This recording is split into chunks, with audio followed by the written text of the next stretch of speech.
welcome. It's the Bergie and Booker Show. He's Bergie, I'm Booker. He's Big Ten Bergie. We're going to talk about some college football, talk about some pro football, talk about Aaron.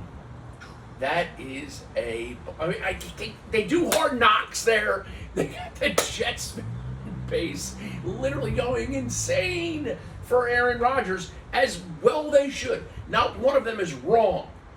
And he blows out his Achilles on the fourth play in his career as a New York Jet. So I feel really, really bad for New York as a whole.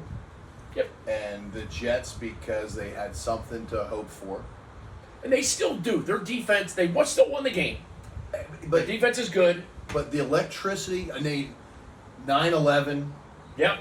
Monday Night Football. Aaron Rodgers carrying the American flag out. The whole just, and we still, every year we talk about this, my Jackie and the kids, and every year you Google the time Mike Piazza hit the home run, 10 days after 9/11, a Philly guy. George Bush throwing that first pitch, all that stuff. And it just, don't think about it probably as much as we should, but every year you think about it on that day, and then sports is what brought us all back together. It is. And then to see that, everybody wanted to see it. Everybody wanted to. Fourth play. And in my family fantasy, I have him as one of my quarterbacks. So I started him because I thought he was going to have a big night. So I was actually on the call. He had a big night. I was on the call this morning with the GMs and the Jets and the doctors, letting me know that he's done for the year. Fortunately, I have some other great players. And the Jets do not. I got to tell you what. I think that right now Aaron's going to say that I'm going to come back. I'm going to find a way back. I'm going to find a way back. But blowing out your Achilles at 42. At that age. At some point, this was going to catch up to all these guys playing forever. Everybody I know stopped playing basketball, pick up basketball at a certain point. It was after two Achilles guys blowing out knees. Yeah. There's just so many things you can't do now. Especially at your age. Yeah.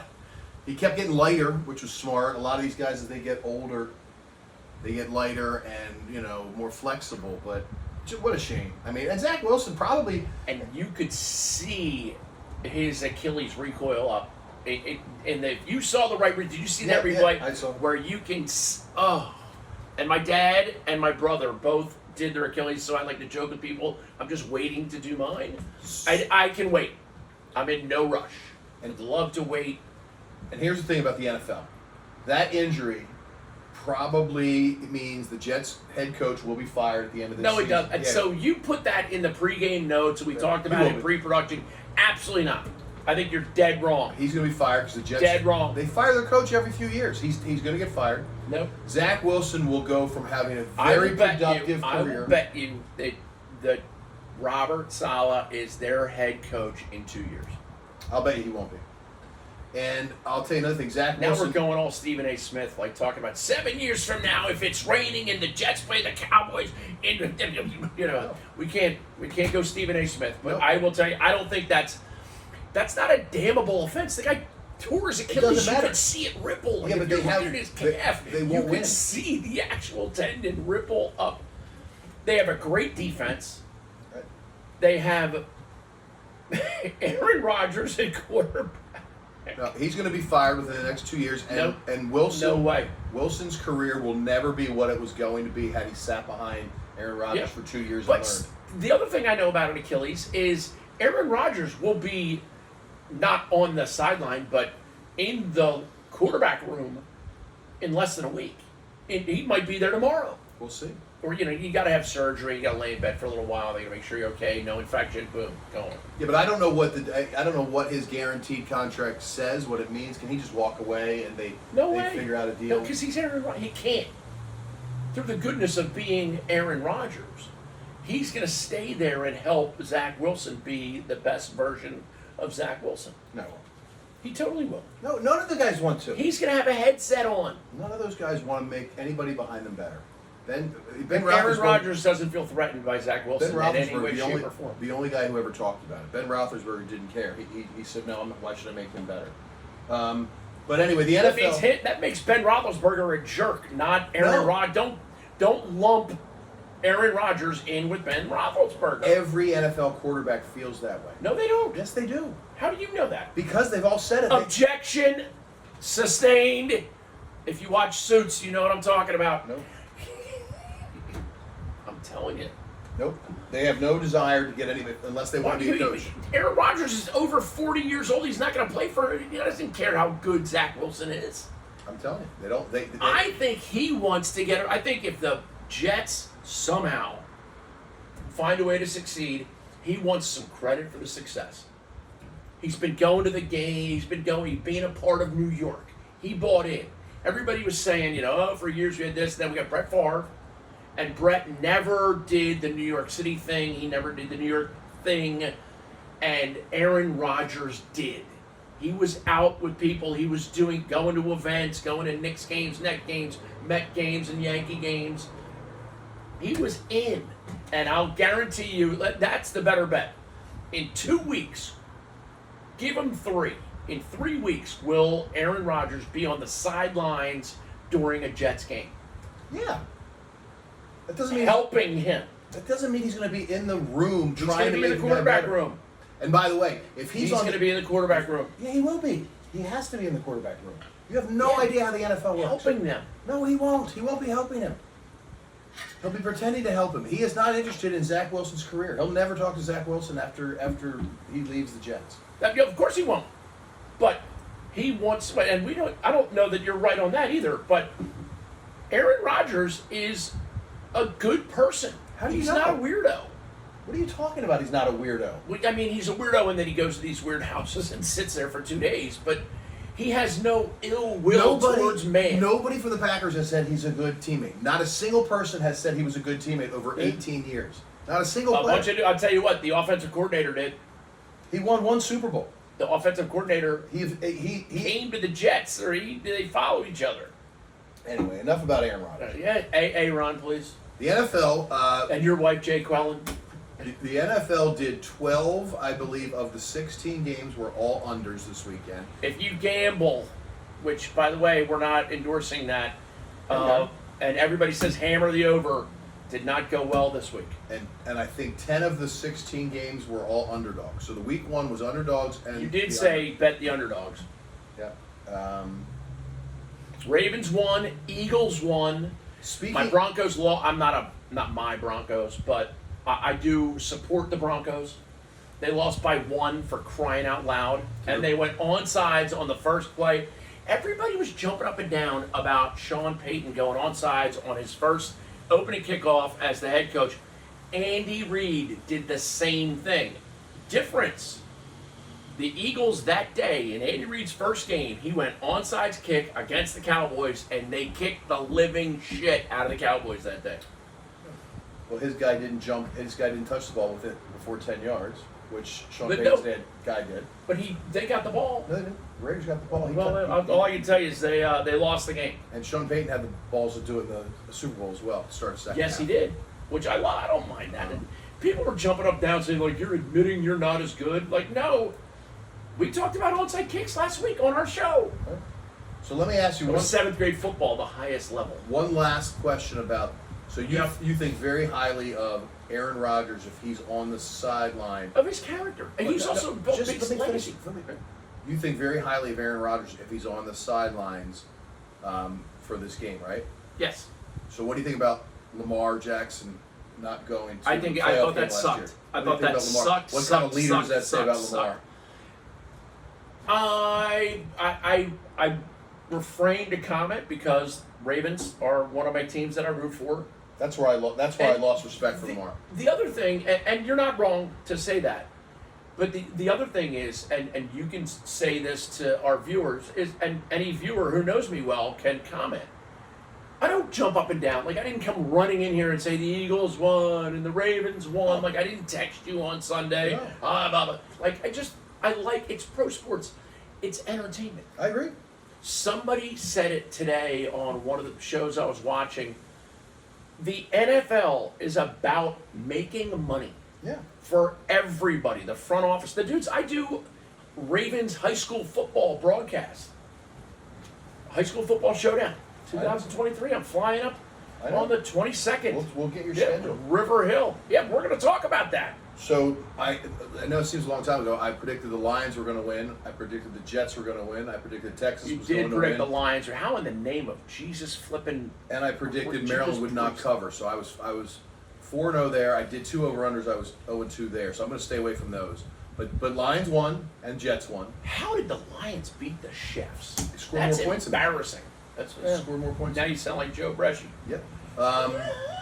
They scored more points than them, and they didn't have Chris Jones or whatever, their D lineman. Now they do. Yeah. And Fair point. Fair point. Now I'll tell you what, the Chiefs, they went out and signed that guy fast. Yep. And they will. They'll make adjustments. I think the Lions are a good football team because I think they're somebody. I forget who said it, but they're intelligent meatheads.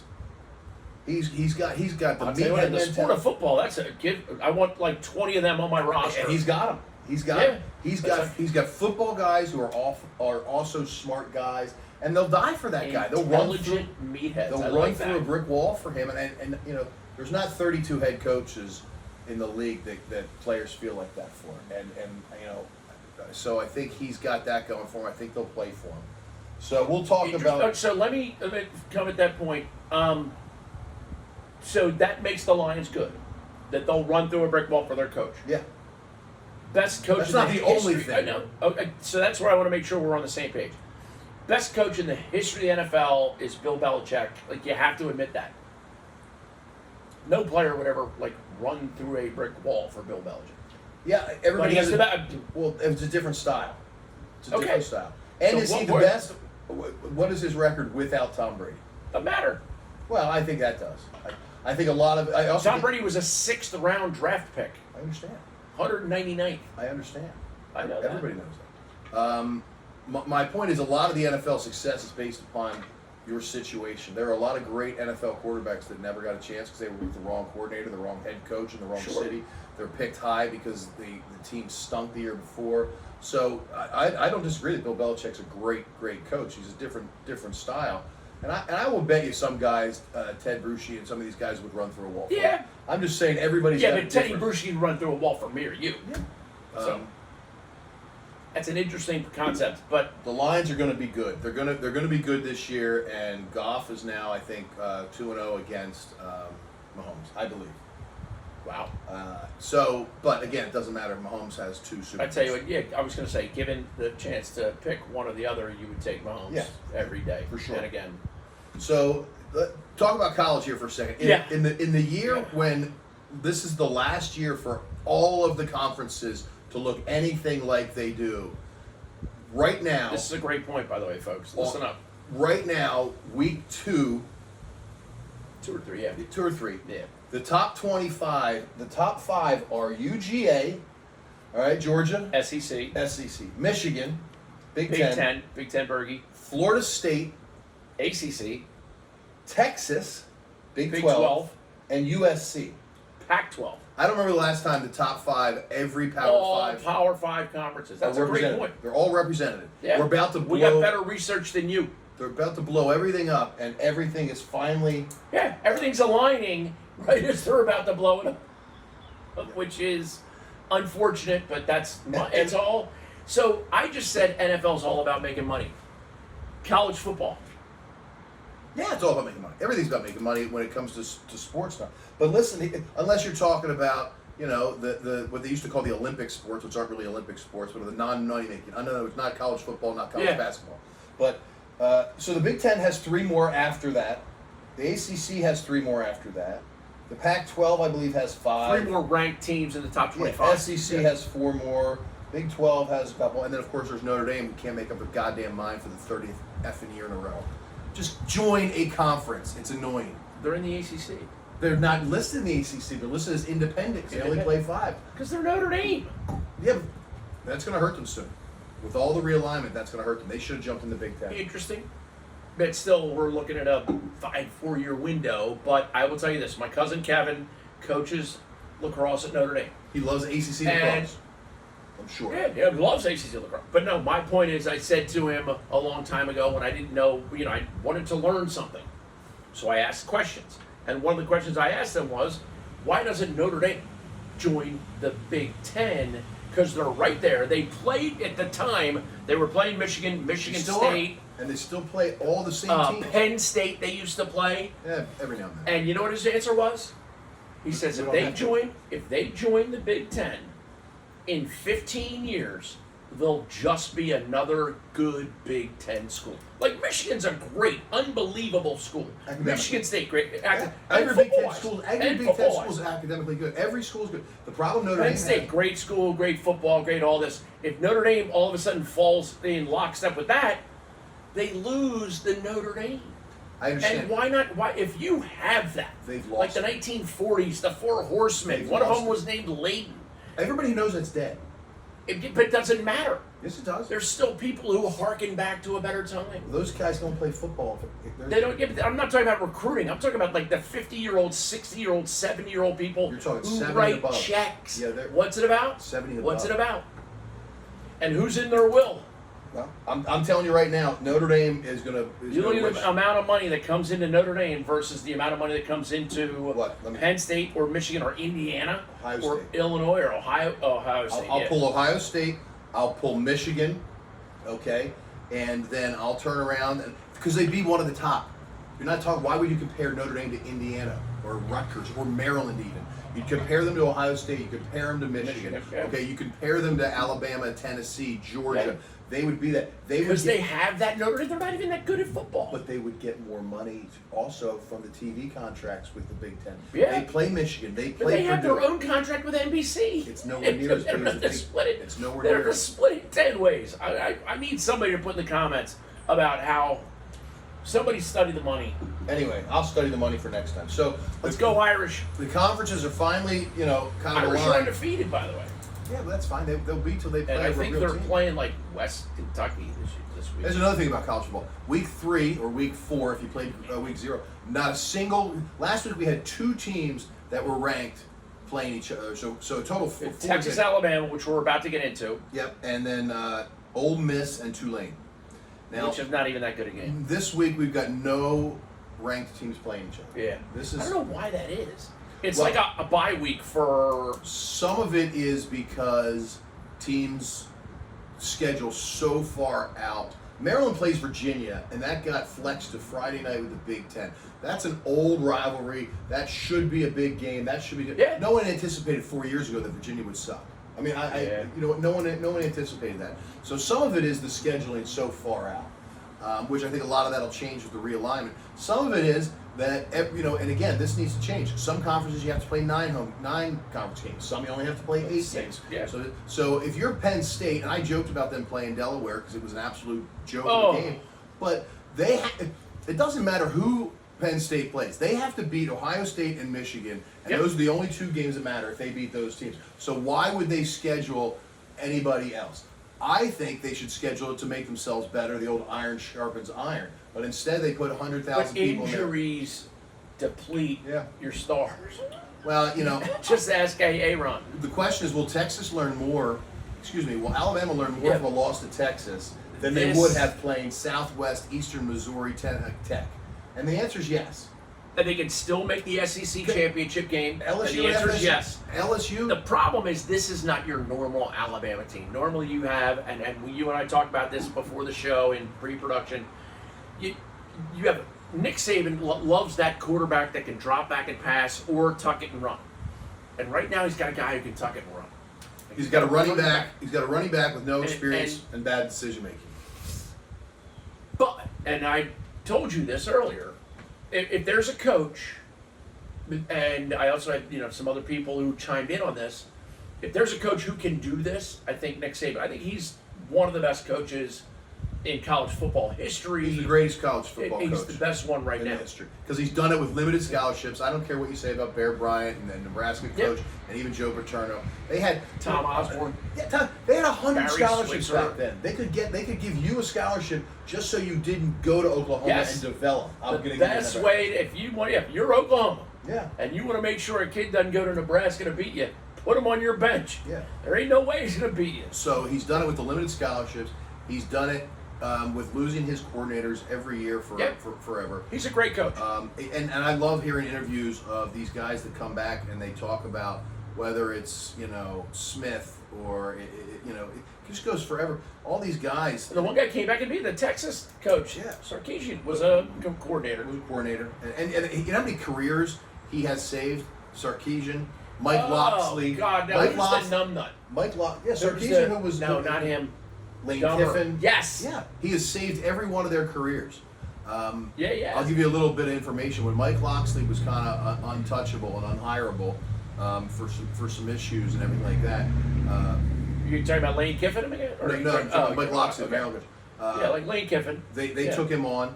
When Bill O'Brien had a tough time in the NFL, he went there. And what he does is he says to these guys, basically, I'll resurrect your career, but you got to give me 2 years.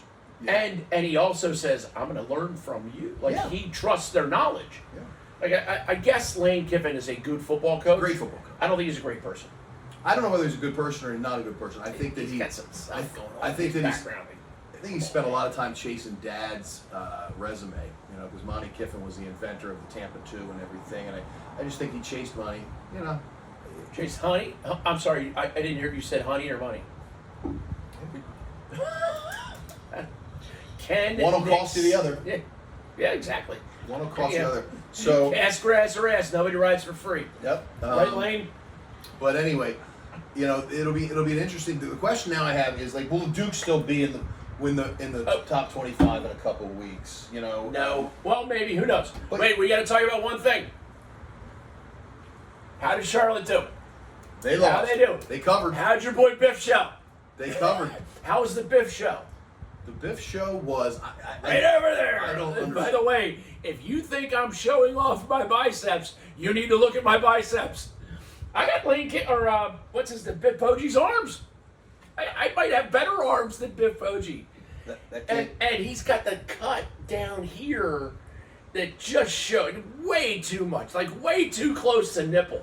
And the low V-neck and the so shorts bad. and the it's so bad. He's in that. I have so much money I don't care. But listen, you got to start caring again, Biff. Sorry, buddy. He's going to NIL Charlotte to a winning football team over the course of the next couple of years. I get it. And I'm not saying he's wrong about a lot of things. But his shirt choice, and now they lost. But they covered. But they lost the game, so hopefully he's going to, that was a thing, okay, until we lose. He probably said it in the locker room one day. I'm sure he says a lot of things. He was Loxley's son's high school coach. He coached my cousin. Everybody who gives a shit about that, put it in the comments. Yeah, I mean, he's coached a lot of people in Baltimore. Loxley's son's coach. He's coached a lot of guys. He's going to get kids down there. It's a question of how long. How long they'll stay before they go pro? Well, and he'll have to clean his shtick up if he goes somewhere bigger than Charlotte. Charlotte won't care enough. They're just happy to have a free coach. Yeah. But if he tries to move into one of the Power 5 conferences, that'll be certainly written into the contract. You can't look like you're homeless. Yeah. I think that's probably fat and homeless. Yeah. Well, that's not nice. Well, you're allowed to be a fat coach. You're allowed to be fat. Yeah. Yeah. By the way, Rex Ryan, he's down 60 pounds. Yeah. His teeth, it's 5 of those pounds though. He and Deion Sanders, I think they change him out. All right, I'm going on TV. I need the teeth. All right, mail them over. UPS them to me. I need the teeth. And I don't know why anybody would, once they get a good TV gig, go back to coaching. Yeah, I really have no. And now that brings me to another thing. Now in today's world of just overreaction, but just pure stupidity, where we have to apologize for everything. Art Briles, the old Baylor coach. Okay. So he was on the sidelines for the Oklahoma game this past weekend. His son-in-law is the offensive coordinator for Oklahoma. Oh, okay. He was on the sidelines, and they had to apologize for having Art Briles on the sidelines because of all of the problems that happened while Art was the coach at Baylor. Now, I understand that there's a lot of information out there that Art Briles, covered up, didn't go after, had bad guys on the team, flat out had bad guys. Not the first coach to have bad guys on the team. Right. Not the first coach to bury something. He's not the first coach to hide something, hide ignore something, and let something pass. I'm not forgiving him, not saying anything. But Art Briles is not the one that actually raped any of these girls. He is treated like he covered up sexual misconduct. Again, awful, awful, awful thing. But how many years can he not go watch his son-in-law's game? Can he not? That's a mess. Can he not? Shouldn't be on the sideline. He should be up in a suite. They're air conditioned. I don't disagree with you. I just don't understand the outrage from people that it has no effect. Do you want to know? It's just because of the way people are. No, it's the wokeness, but it's also an injustice anywhere is a threat to justice everywhere. Martin Luther King. There you go. So that's why the people still get upset about that. Hey, we're gonna wrap it up. Great show, lots to comment on. He's Bergie, I'm Booker. We do what we do. Have a great week, and Eagles.